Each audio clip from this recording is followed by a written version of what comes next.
न्याय क्रांती न्यूज, अन्यायाविरुद्ध आवाज। पिंपरी चिंचवड शहरात भटक्या आणि मोकाट श्वानांचा प्रश्न दिवसेंदिवस गंभीर होत असताना चिखली येथील मेहत्रे वस्ती परिसरात 4 वर्षांच्या चिमुकलीवर भटक्या श्वानांच्या झुंडीने केलेल्या हल्ल्याने नागरिकांच्या सुरक्षेचा प्रश्न पुन्हा ऐरणीवर आलाय। घराबाहेर खेळत असताना 4 ते 5 श्वानांनी चिमुकलीवर हल्ला केलाय। स्थानिक नागरिकांनी वेळीच धाव घेतल्याने मोठा अनर्थ टळला।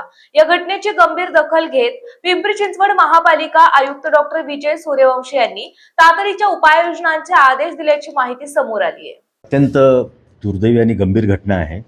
त्या चिमुकलीला तो व्हिडिओ मी पण पाहिला, खूपच हृदयद्रावक आहे। काल आमचे वेटरनरी डॉक्टर त्यांच्या घरी जाऊन आले। सुदैवाने मुलीची आता प्रकृती स्थिरावलेली आहे, परंतु यापुढे अशा घटना होऊ नये म्हणून प्रशासन म्हणून तात्काळ आमचे उपायुक्त आणि आमच्या सर्व वेटरनरीच्या टीमला मी आदेश दिलेले आहेत। गेल्या 6 वर्षामध्ये आपण जवळजवळ 65,000 श्वानांची नसबंदी केली आहे आणि जवळजवळ 70,000 श्वानांना आपण रॅबीजचं वॅक्सिनेशन देखील केलं आहे। परंतु हे अजून वाढवण्यासाठी आणि शेल्टर्स निर्माण करण्यासाठी आम्ही आता नियोजन केलेलं आहे।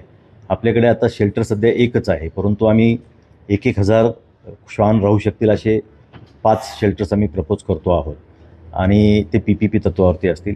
आता तूर्त आम्ही वेटरनरी कॉलेजचे स्टुडंट्स असतील किंवा आता काही 2-3 नवीन NGO आहेत ज्यांना आम्ही अप्रोच केलं आहे, त्यांच्या माध्यमातून तात्काळ काम सुरू करू।